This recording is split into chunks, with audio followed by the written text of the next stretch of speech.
The problems facing New Zealand's primary sector have been mounting at a rapid pace. So I think it's time for open hearts and open minds.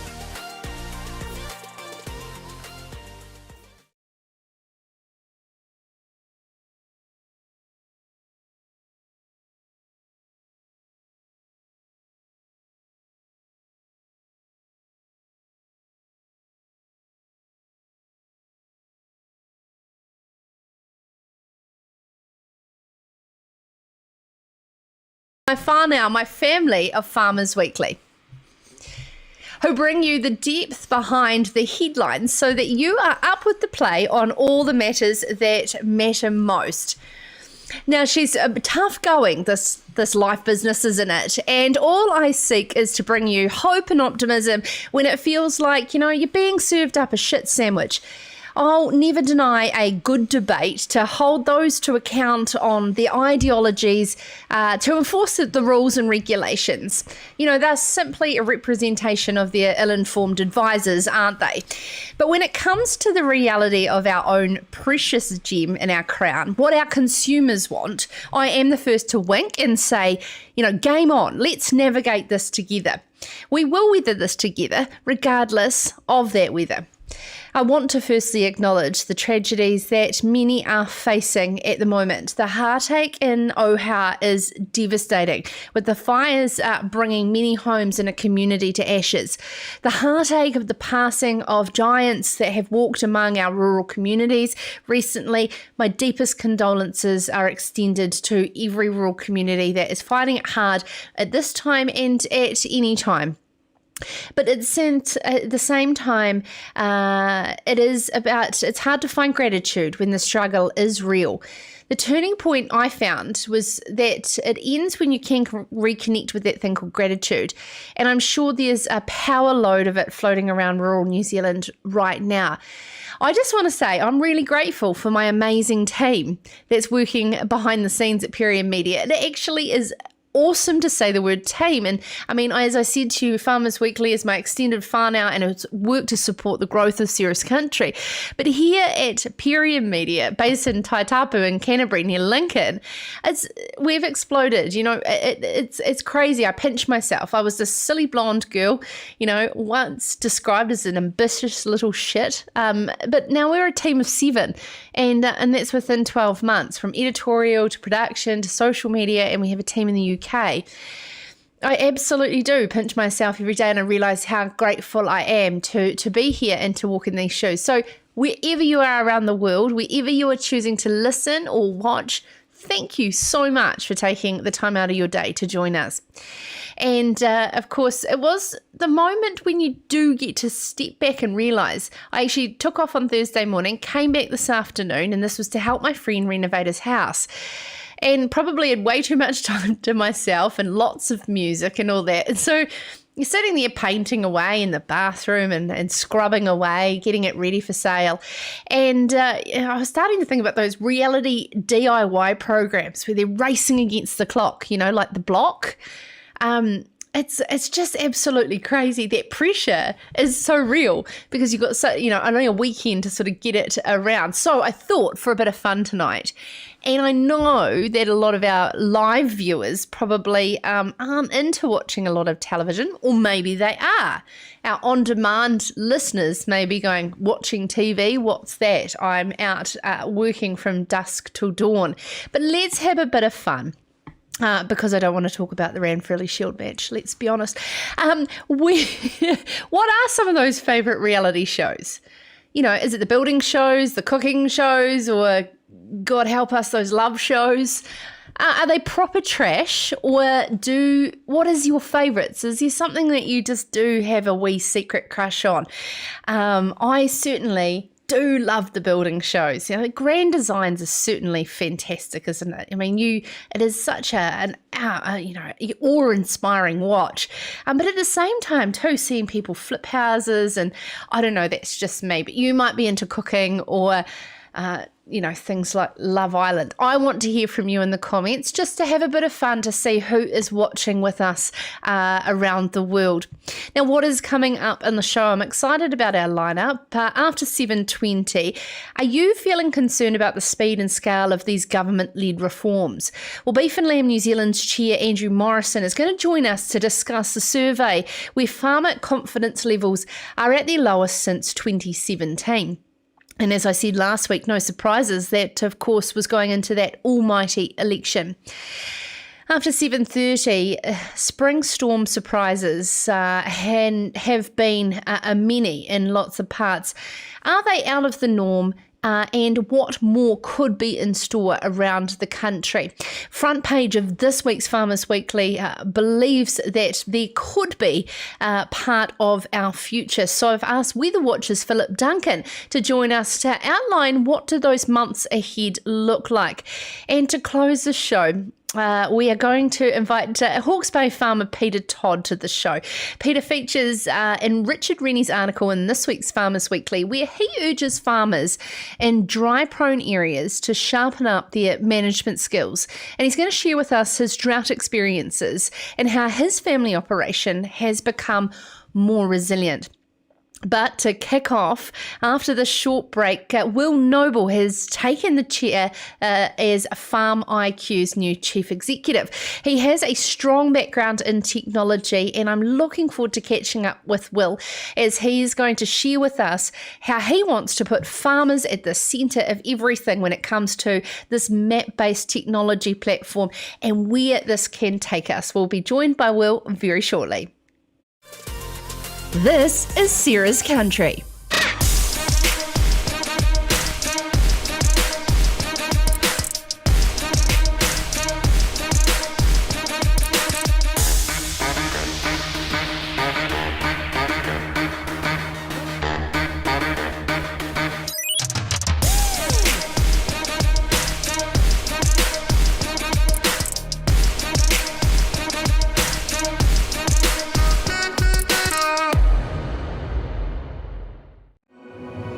Everyone's been talking about food these days. While we've been busy stacking shelves, there's a whole team behind us. But it's hard work too. And we don't grow it without help. Nutritious food needs nutrients. Our soil tells us that story. By testing, we know what the soil needs. We make the nutrients right here in New Zealand. And we've got it when you need it. And we get it to where it needs to go. As farmers, we have a really important role in turning sunshine and water and nutrients into an edible product, and we don't take that lightly. It's great to know we're putting food on the New Zealand dinner table. So we can all come together. We've got to play our part in keeping the farmers growing what they grow, whether it be grass or fruit and vegetables. Pleased to be part of the production line that keeps the industry moving and keeps people being fed.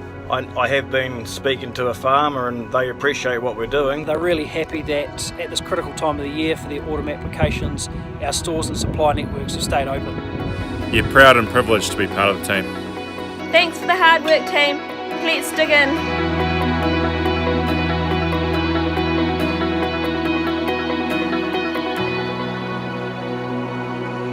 And let's do it all again tomorrow. Cheers.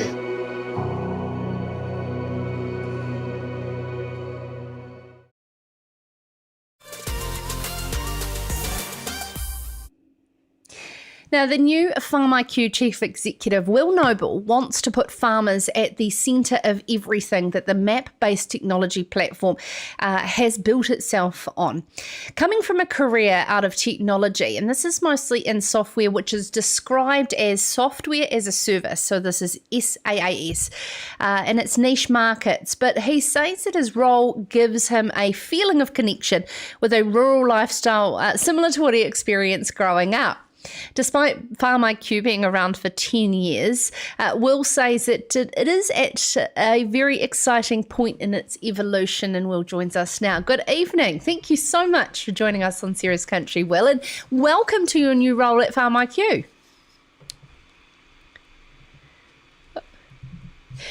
We're just getting Will there on the line. How you? My apologies. Welcome, Will, to the show, and welcome to FarmIQ. Thanks for having me. Now, let's go back in terms of your background that you described there in connection to your rural and lifestyle background, and I can pick up a bit of an accent, so I'm assuming in the UK. Yes, that's right. So I was born and brought up in the New Forest, which is on the south coast of the UK. If you think of the UK as a big triangle with an island hanging off the bottom, the New Forest just there above the Isle of Wight at the bottom of the country. And background in technology.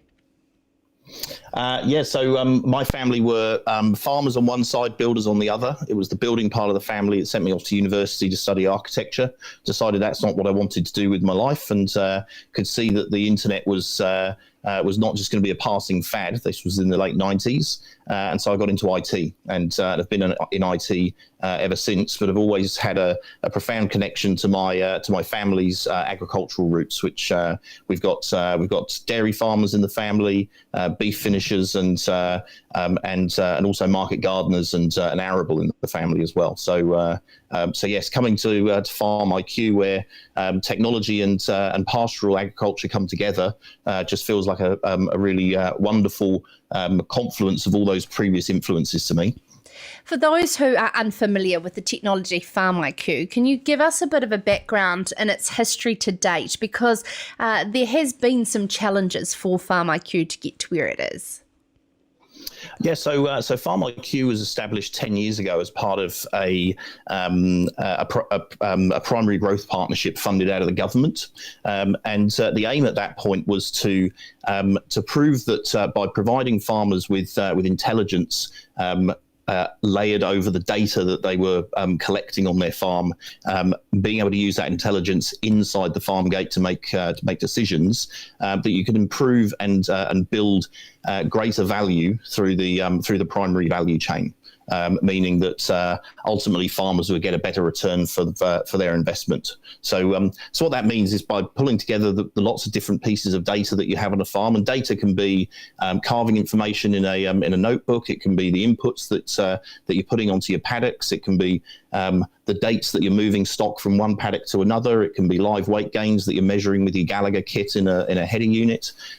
Bringing together all of those data points and presenting them as meaningful intelligence to a farmer, so that they can make better decisions about how they operate their farm maybe next year based on the results that they got this year, and being able to connect why they got the results they did. It's very easy for corporates to have uptake in technology and force this through their systems. But when it comes to our family farms, our mum and dad operations, how do you increase that behaviour change to want to see the profitability and the benefit of efficiency on these smaller operations? That really must be FarmIQ's next big challenge. That is a tremendous challenge, and it's not just around the ability to perhaps increase your margins. It's this idea of that using technology in that setting can sometimes be seen as a challenge to somebody's farmerhood, if you like. That why do I need technology to tell me how to farm better?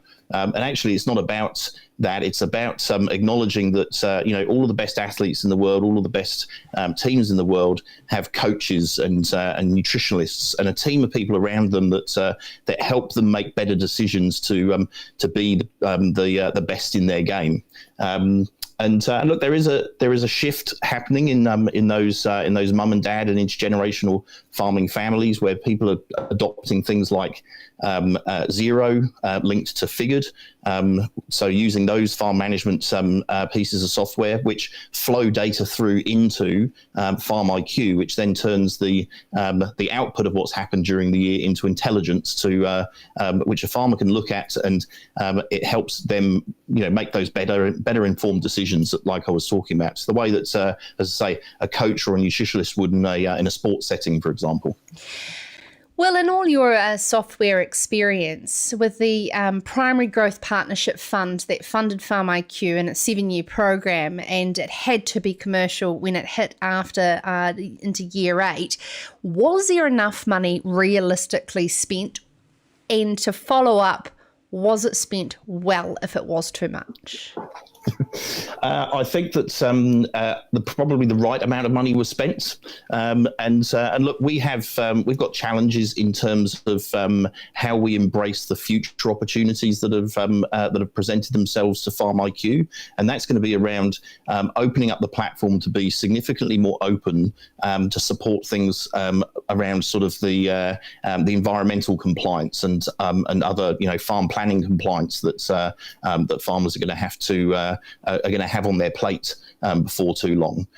We've got a terrific foundation, but that is definitely one of the challenges we have to deal with is looking forward and being future focused to see where's the market going, where's regulation going, where is the compliance conversation going, and how do we leverage the investment in the technology that's been made to date so that we can deliver a meaningful product to farmers that helps make that burden go away, because no farmer wants to do all that compliance work, and if we by virtue of the fact that we're already pulling lots of different data sources together, can then represent that back to the farmer so that they immediately meet their compliance obligations without having to do a great deal of extra work. That's where we'll really start to leverage that early investment in the platform. So the foundations are there, but we've still got some work to do. Minister O'Connor's singular farm plan must be attractive to the concept of supporting FarmIQ for pulling all these things together, and this is with regards to everything from biosecurity through to environmental and labour, etc. So where does good and best look like for you coming into this new role? It's always the best time to in terms of enthusiasm and passion. Please share it with us where FarmIQ can be when it does operate at its absolute vision that it was set out to do. So the joy of the background that we came from, the fact that we were publicly funded in those early years through government money, means that since the beginning, the farmer has always been at the centre of what FarmIQ has done, it's focused on benefit to the farmer and being an agnostic technology platform. So it doesn't matter if you have two competing vendors or suppliers or part of the supply chain contributing data into the platform. It's for the benefit of the farmer, and those organisations continue to have their competitive advantage defined by what they do elsewhere in the market. By contributing data into the pool, they're contributing to this ubiquitous pool of data that helps farmers improve and lift their game. A rising tide lifts all boats, and so that's the unique opportunity and the unique position that FarmIQ is in, is to be that independent, agnostic data provider at the centre of the agricultural sector, it would be great if the minister's plans were to include something like FarmIQ, but of course, right now that's a political pledge. It's not a piece of government policy. Where is the carrot and not the stick, Will? You've said here in the article when you spoke to Colin from Farmers Weekly that you want more in your business to get into the gumboots of farmers and understand behind the farm gate and around their challenges for uptake. How are you going to be able to overcome those barriers of behaviour change? Because that's really the stumbling block. I think it's a matter of education, and that this isn't a challenge, and we need to understand that better, and that's why there's this commitment to us getting, as I say, into farmers' gumboots, behind the farm gates, and our team do that. Just last week, a team of our developers, so these are guys who typically spend all of their time at a desk in an office in Wellington, staring at a computer screen, ripping code. Some of them have never been out onto a farm. They don't know. They've never had that hands-on connection to what they're designing for.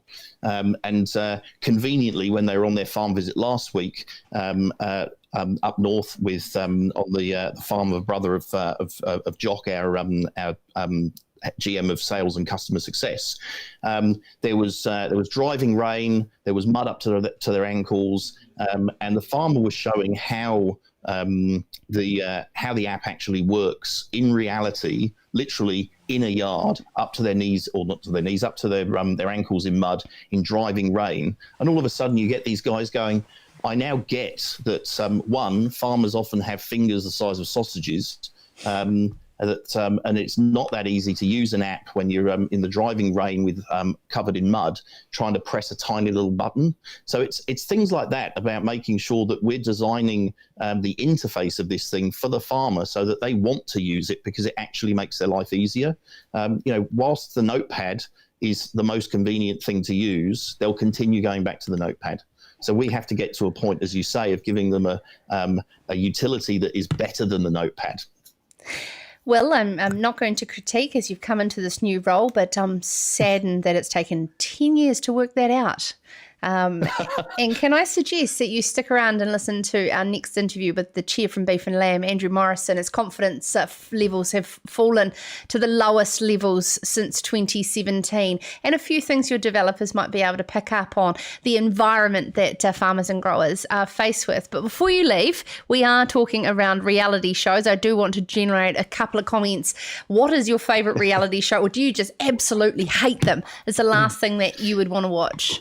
Well, we are a bit of a sucker in our household for MasterChef, and there's also a building show which I can't remember the name of, where they have teams renovating each other's houses. Is this called Changing Rooms on BBC with Lawrence Roderick?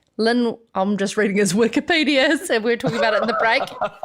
No, it is with Lawrence Llewellyn-Bowen, but it's not Changing Rooms. That was the show that he used to be in back in the UK. But MasterChef for us. And House Rules, that's what it's called, House Rules. You don't want to watch MasterChef when you're hungry and you haven't had dinner. It's Absolutely terrible. not. Hey, thank you so much, Will Noble, the new chief executive coming into FarmIQ. And as I see coming up, after this very short break, we'll be joined by Andrew Morrison, chair for Beef and Lamb. And let's talk about that survey that shows these confidence levels lowest since 2017. This is Sarah's Country. Thank you so much, Will. Delicious. Cool. Ever wondered where it starts? Does it start with care? Respect. Fresh grass, 365 days a year.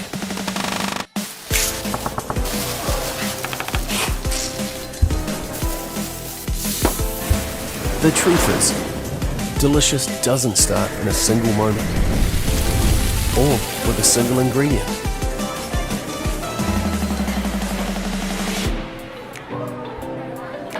Delicious starts here.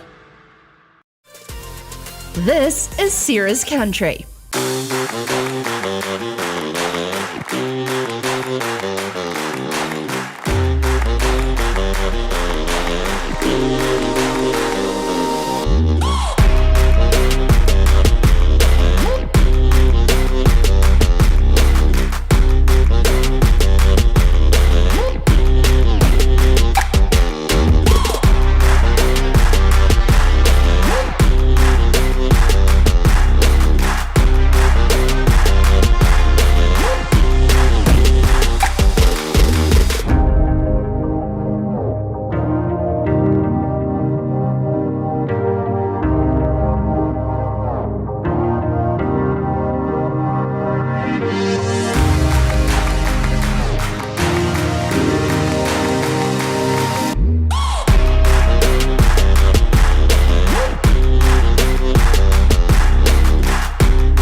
Loving your comments. Thank you so much for taking the time to join us live wherever you are around the world. And of course, for many thousands that do listen to Sarah's Country on podcasts, thank you so much for taking the time to join us.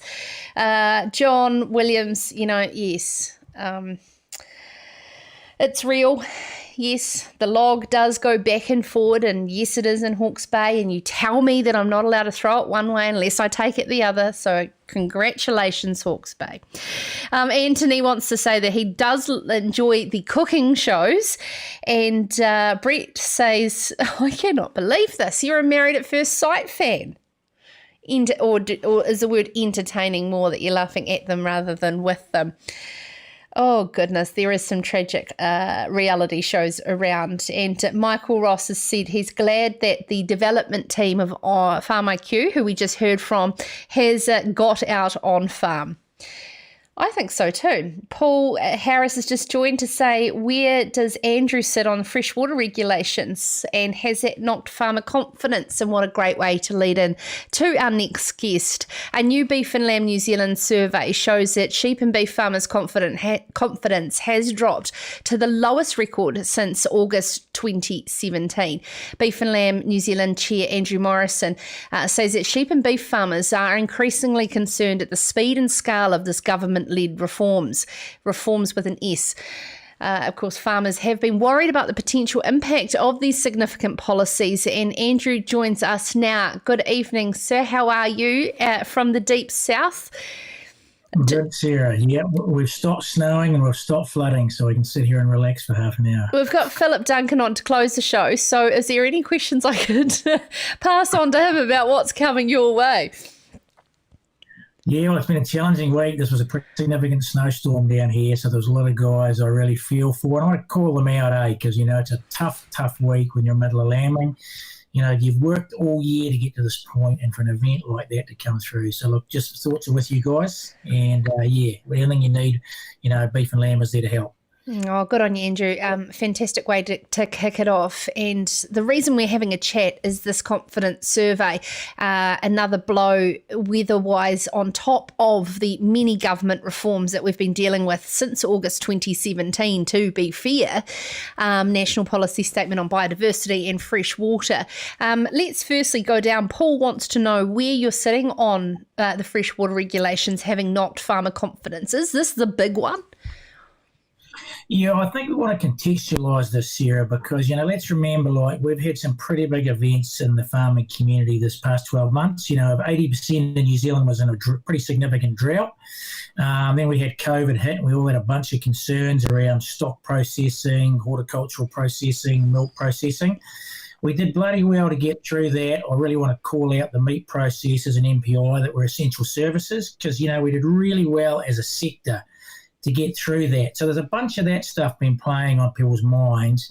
And meanwhile, we've got this massive regulatory train coming towards us. We got the the zero carbon bill, emissions trading reform. We've got Indigenous biodiversity, which we sort of got reared its head last year.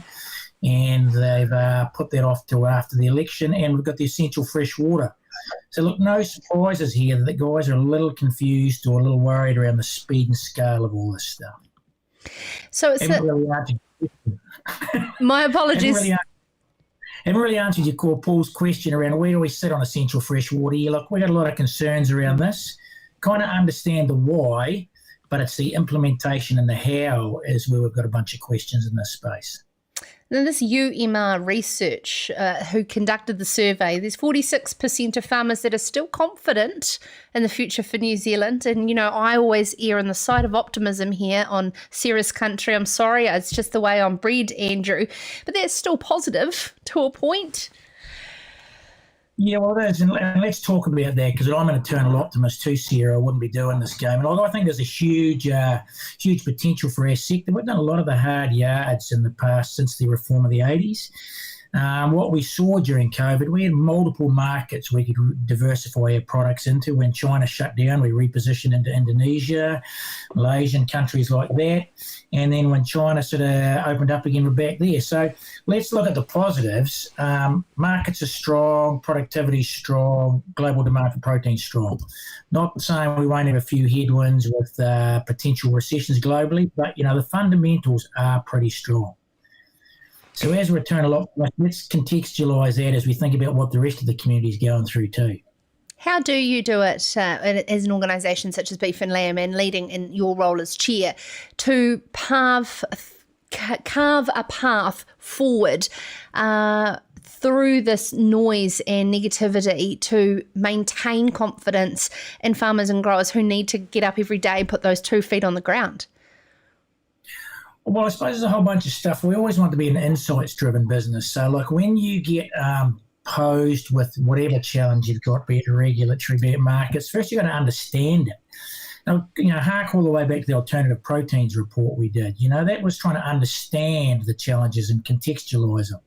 And it's the same with this essential fresh water. Let's chunk the pieces out of this essential fresh water that we're unhappy with, which is, the wintering component, the consents versus farm plans, the slope triggers, the pugging rules, the sow-down dates. Let's chunk that stuff out and make sure we try and work with government and regional councils to get that fit for purpose.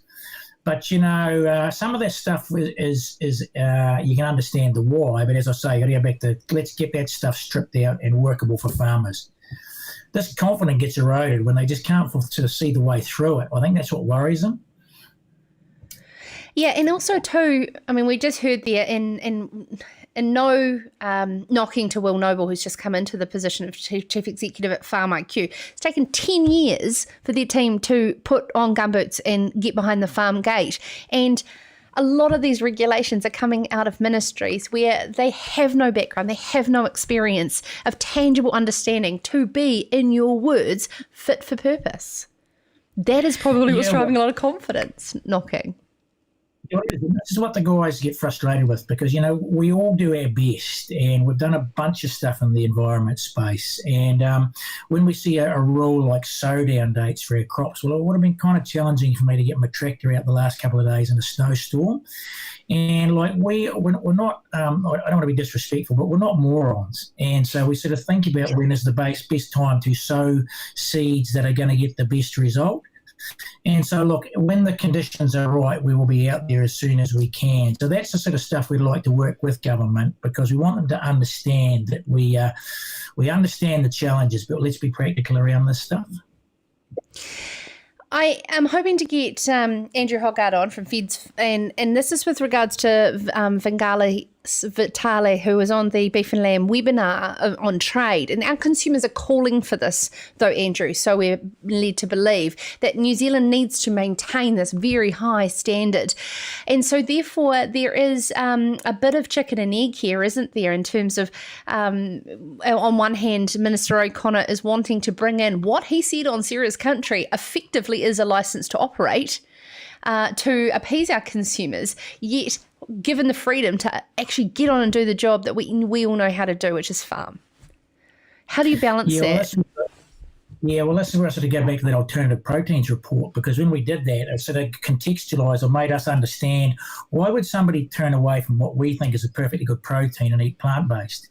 And what that report showed us, they had concerns, or if they didn't understand their impact on the environment or our impact on the water or our impact on how we did our production systems, animal welfare, then they would make another choice.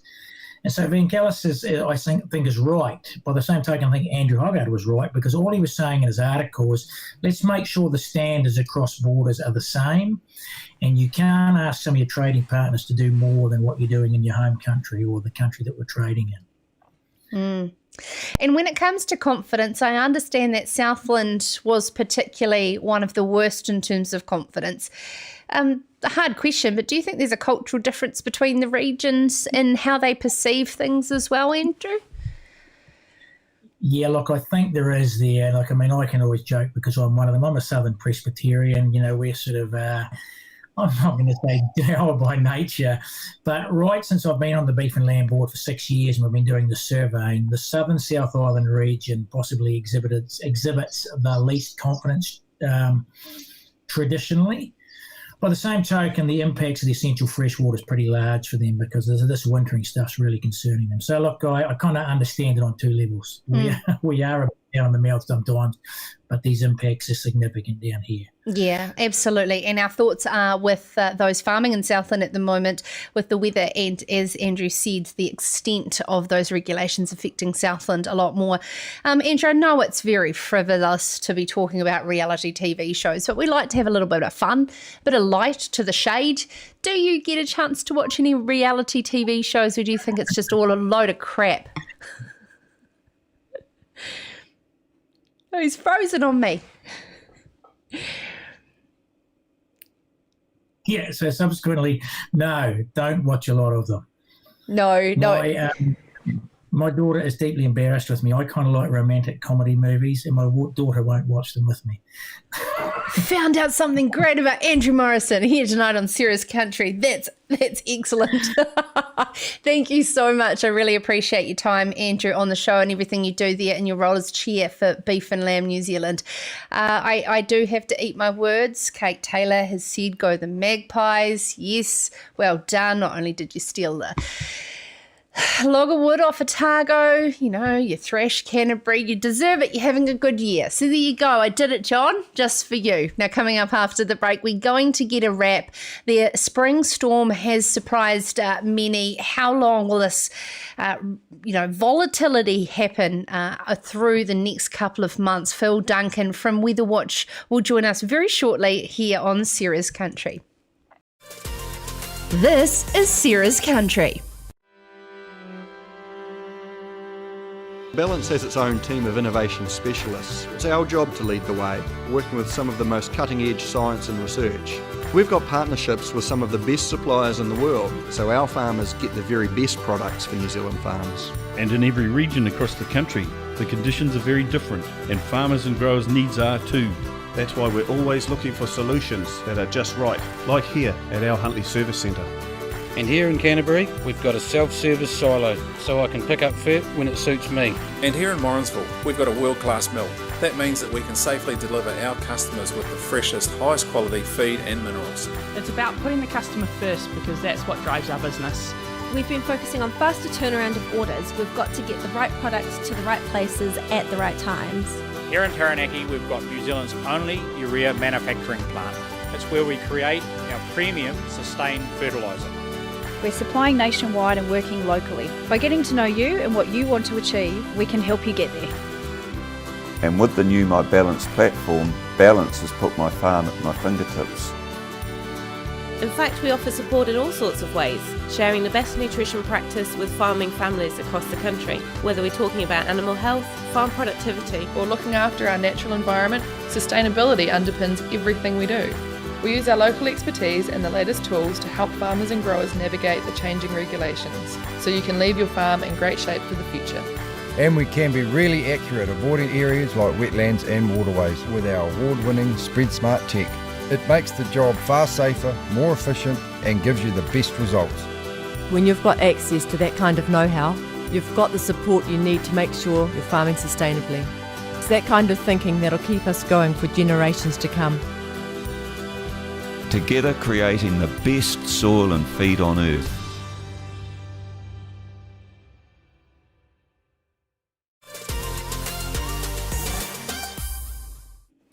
Thank you so much. This is Sarah's Country. Balance has its own team of innovation specialists. It's our job to lead the way, working with some of the most cutting-edge science. Thank you so much for taking the time to join us here on Sarah's Country. Wherever you are watching around the world live, we are, if you've been following from the start, a bit of frivolous conversation just around the serious matters that matter most, reality TV shows. I felt like I was a part of the block when I was doing some renovations in the weekend, and I tell you what, I mean, the time pressure is real, and I didn't have the cameras on me, and you think, I mean, there's so much trash, and really, do we get time to watch TV when you're busy out in the land? No, but there is everybody might have that one little secret thing that they don't tell too many people. I actually just searched best reality TV shows, and you think of the money that these people have made. I mean, let's not even talk about people like the Kardashians and et cetera, et cetera. But there, it certainly has been a successful method. But then there is the likes of the Amazing Race, in the parts of the world that we get to see, or Survivor. I mean, you think, how much is made up behind the scenes. Gordon Ramsay and how he has become a household name. Or what about The Voice? And you had Gwen Stefani and Blake Shelton fall in love from that. There's been all sorts of things. And whether you love them or hate them, they are a part of our world now in TV. Or you're tuning into Sarah's Country, and I really genuinely appreciate that. Now, the spring has brought some surprises in the way of many storms that have affected parts of Otago and Southland, blanketing many parts with snow, causing many lamb losses, described by some farmers as the worst ever. Actual losses have not been yet tallied. Southland Federated farmers have said that the spring will reduce the lambing percentage on the President's farm at 5% alone, and this is in Waikaka and the West Otago Hill Country and parts of coastal South Otago. Is this climate change, and where is this heading as we head into the depth of spring? Joining us now is Philip Duncan, the head of WeatherWatch, the weather analysis. Welcome to Sarah's Country, Philip. I'm just checking to see if Philip's on the line with us. Philip, evening. Thank you so much for taking the time to join us on Sarah's Country. Southland in particular has been really hit hard. What more do they need to prepare for? And we're just waiting to get Philip on the line. And while we're just waiting to get Philip on the line, I'd love you to let me know in the comments below where you are watching live from. Wherever you are on Facebook or YouTube, simply put it in the comments, and we can I can get it down here on my laptop, sent through to me. I'd love to know who's watching with me. It is fantastic. And of course, to all those listening on podcast, whilst we just try to get Philip Duncan. It's the first time I've had him on Sarah's Country, and he's a very popular weather analyst. Just checking through to see. Please let me know who is with me, and of course, how is that rugby going? Do we want to continue to talk about it? Certainly, we have the Bledisloe Cup this Saturday. Fantastic to have that come across the ditch. And we're just having a bit of trouble getting Philip on the line. And to close the show shortly, we're going to have Peter Tod, Hawke's Bay farmer, to continue the discussion around dry-prone areas and some of the management system that he has brought in. I understand that I have Philip Duncan here with me. Good evening, sir. How are you? Hello, Sarah. I'm glad to be with you finally. I know. Welcome. There is a lot of people I know that will be tuning in to listen to the forecast, and you do have some great long-range forecasts. But let's start in the deep south. In Southland, they've had a hell of a run. What is on the forecast for them? Yeah, they've certainly had a rough run lately, and thanks very much for having me on the show. The forecast is actually going to go downhill for the next couple of days. Another cold snap coming back, but this is nothing like what they had last week. So we've got a bit of wet weather around today and the next couple of days. But the good news is we are looking at a sort of a drier spell coming up, more high pressure and warmer weather returning as early as this Friday. So while we've got 3 cold days coming up, by Friday the warmth is back. And so what is driving this, Philip? What we're seeing at the moment is a fair bit of high pressure that's been covering the upper North Island. So that's the reason why we're seeing Auckland City with its water problems.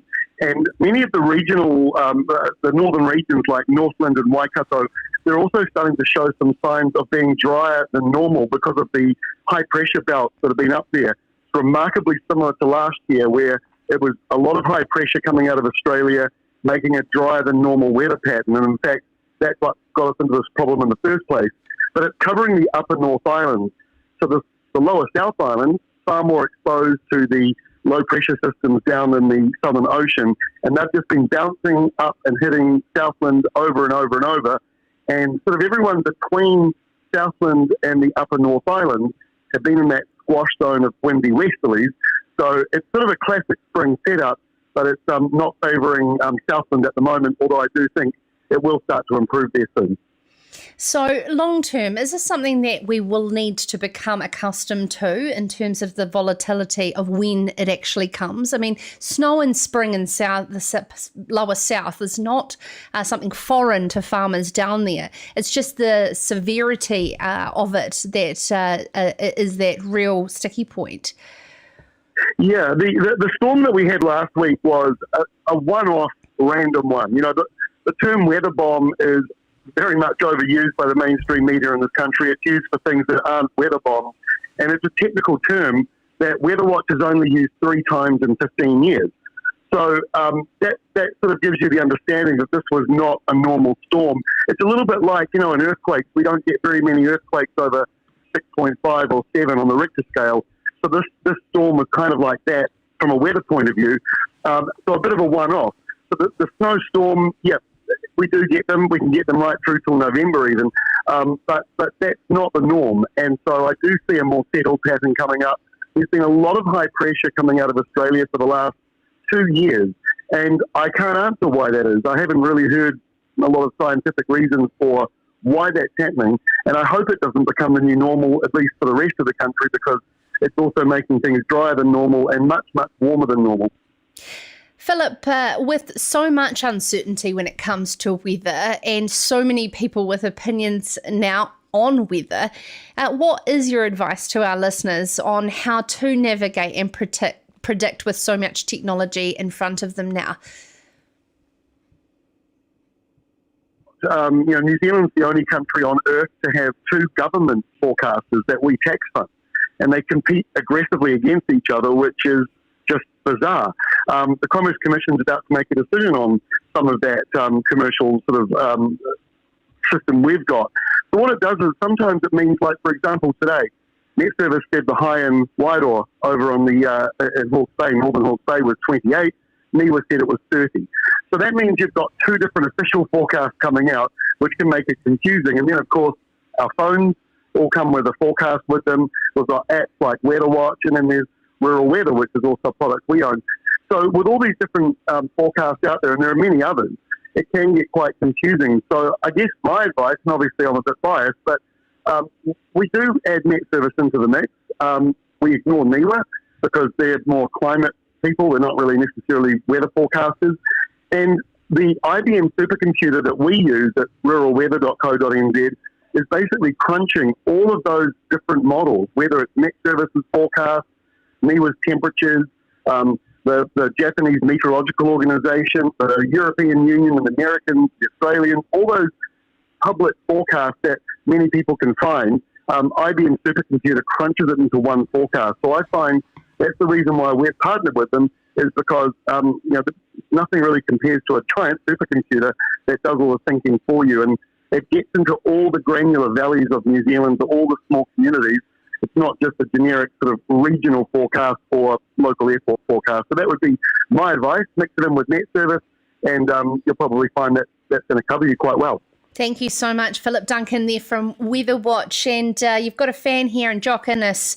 He has said that Philip is his only weather guru, watching from his laptop tonight on Waimati. Welcome to the show. We have John in Papamoa, Veronica in Whangarei. Chris is here from Christchurch, and have rung family yours from Hawke's Bay to join and listen in as well. Fantastic. I love looking down and seeing you all joining with us live. And we've got Dan in the hot seat tonight. Joel is travelling around parts of the North Island that you mentioned at the moment on holiday. And part that we did mention several times in terms of rugby, Hawke's Bay. We're going to head there next to talk to our last guest, Peter Tod. This is Sarah's Country.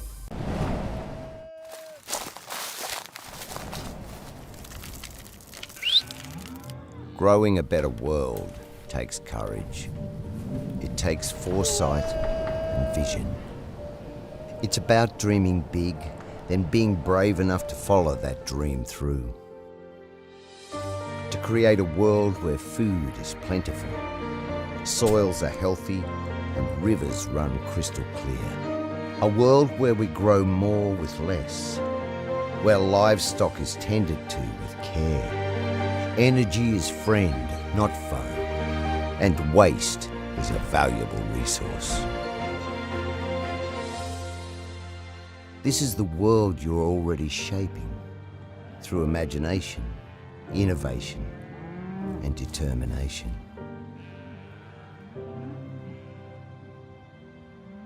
So as small steps become huge leaps, you move boldly forward.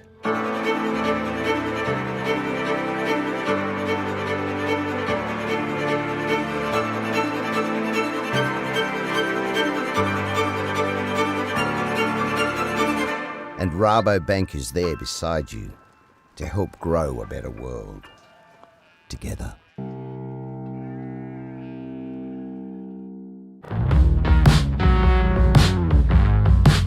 Even when everything changes, some things will always stay the same. The cows still need milking, the economy still needs dairy, and dairy farmers will always have what it takes. Whatever you need to keep milking, our job during the lockdown is to get it to you, because we know what it takes.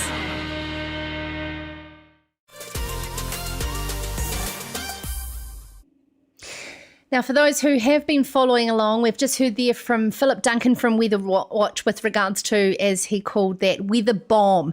But farmers in dry-prone areas are being urged to sharpen up their management skills to stay ahead of this increasing drought risk in the years to come. In this week's Farmers Weekly, Hawke's Bay farmer Peter Tod has endured more than his fair share of tough years in the region. This is in Otani, and he has adapted alongside his family and their operation over the past 20 years to be more nimble and resilient in the face of a dry year risk. Of course, he was awarded the Grasslands Memorial Trust Award in 1999 and Hawke's Bay Farmer of the Year in 98, and joins us now. Good evening, Peter, from Magpie Country. Thanks, Sarah. Do I say congratulations before we get into this, of course, serious topic? A lovely way for the weekend for you there. Yes, yeah, it certainly was. It'd be a great boost for local morale. Yes, absolutely. It's much needed there at the moment. Now, this fantastic piece that you had a bit of a yarn on the phone to Richard Rennie and is in this week's Farmers Weekly entitled Big Dry Leads to Big Changes. Can you start by setting the scene for us around your operation and some of those key takeout moments, let's say in the last sort of 5 to 10 years, where you've thought, hang on, it's time we do this differently?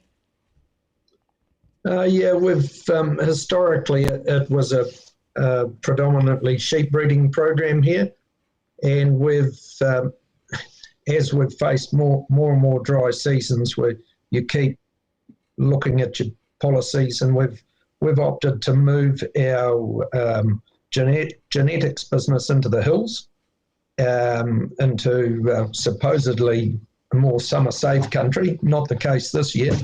And that's allowed us here at home to run a finishing program with both sheep and cattle focused really on winter production, which is when we grow or have the opportunity under dryland conditions to grow most of our grass. So 90% of our production falls between probably April and December. I mean, farming in Otani in Hawke's Bay, a lot of people would say, why bother? But you have said, no, there's a lot more ways, and farmers need to pay sharper attention at these farm management systems, and that all is not lost. What are some of those key points that you would like to get across in terms of mindset, particularly around farming in those dry-prone areas? Well, I think every farmer needs to appreciate that they have a good farm, and it has lots of opportunities, and so it's about trying to work out what your strengths are. And perhaps I've been a slow learner over the decades, but we're certainly here, and we face the dry challenges I'd have to say I consider Otani's dry, but Kirraroo, Maraikakaho areas are probably Hawke's Bay's driest, and this season was particularly dry in the hills all the way from Waipuck to Napier. But our biggest change was taking breeding stock off this country and focusing on winter lamb finishing, and we've got a extensive cattle finishing program where they all go on feed over the winter. So we still remain in both those markets, and we've changed our, we grow a little bit of grain, so that's now grown as winter grain rather than spring sown grain. And we can get some pretty good yields by growing that through the winter period when we're supposed to get more rain than we have over the summer months. Peter, how much is the importance of understanding the soils that you're actually working with? I'm reading here that predominantly clay soils, and you haven't gone down some large irrigation because of that. Do you think that we have become disconnected to, managing and working within the environment and what's below our feet? Yeah, I mean, we don't. We have to have an environmental conscience, undoubtedly, and that's foremost in our minds when we start to develop more intensive farming systems. So that is why we've gone away from cultivation. We're trying to work with our soils more over those winter months, protect them in the summer by not overgrazing them, and that's one of the key issues that Hawke's Bay in particular faces right now. A lot of guys don't have the same opportunities as we do because we're on reasonably flat land, but they have, because of the drought, and they've tried to keep capital stock, that they perhaps haven't had enough flexibility in their systems or haven't been able to divest their stocking rates soon enough, then they have impacted on their soils. Our clay soils are, we've got a hard clay pan under most of this country and red metal seams. It's pretty delicate, it can be over or underwatered within weeks of each other. Peter, what do you say to the farmers that have got the bank, let's say, right up behind them, and so that's effectively driving a lot of these decisions? Along with, if you've got the bank there on your shoulder, then surround yourself with some professionals that will grow you some grass and get you out of the hole.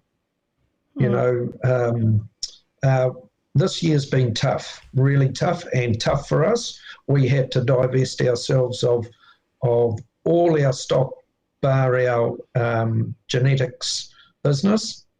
And so, that's a big call to let all that go. I know it was trading stock, but those are the decisions. And if you make them early enough, you come out the other end so much quicker. We're now doing a lot of summer fallowing, resting our soils so that we can get huge lifts in production over those winter months, rather than eating them down all summer and trying to get them to perform in the winter as well. Peter, in all your years of farming and intergenerational farming from your father and previous generations that you've seen, have we just become more short-sighted?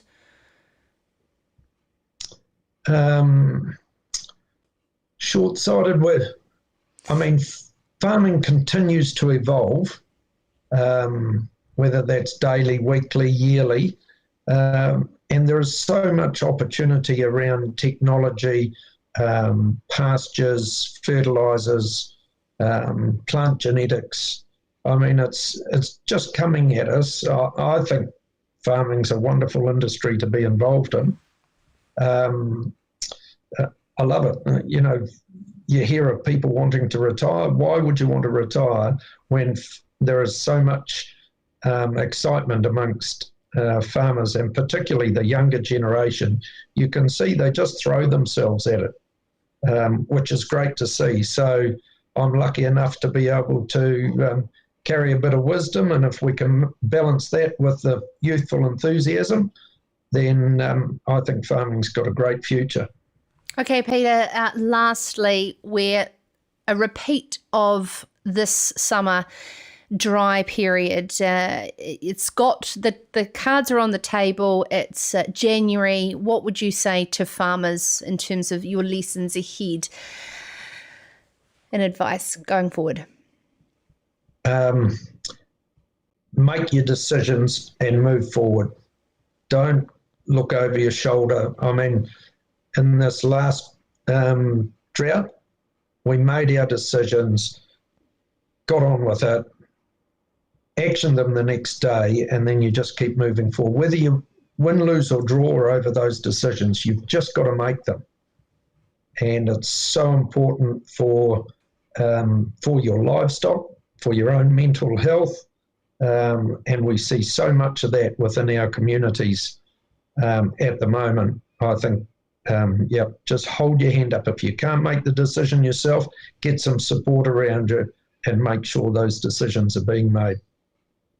Absolutely wonderful. Thank you so much, Peter Tod, farming there in Hawke's Bay with his family. And you can see him standing in a paddock of green grass in Farmers Weekly this week. And this is following his advice on the big dry with son Sam at Otani. And as Peter said, our condolences are with the Hawke's Bay community at a very sad time at the moment as well.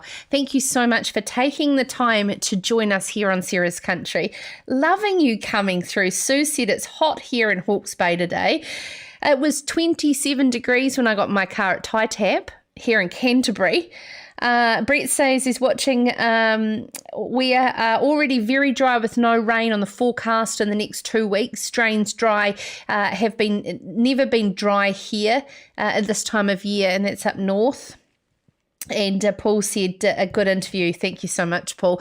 I thought you'd enjoy that one, as we will do this all again tomorrow from 7 p.m, wherever you are tuning into us around the world and around this beautiful paradise we call Aotearoa, New Zealand. And if you're listening on podcast, make sure to give us a subscribe. Absolutely, and joining the community around providing you the matters that matter most in association with a fantastic team of journalists and analysts in Farmers Weekly, hitting your mailboxes today and tomorrow. And in the meantime, reach out to one another because gratitude is where the struggle will end, and we'll weather all of this with you together. I've been your host, Sarah Perriam, and it's an absolute privilege to be here with you at Sarah's Country. In the meantime, good night and go well. This is Sarah's Country.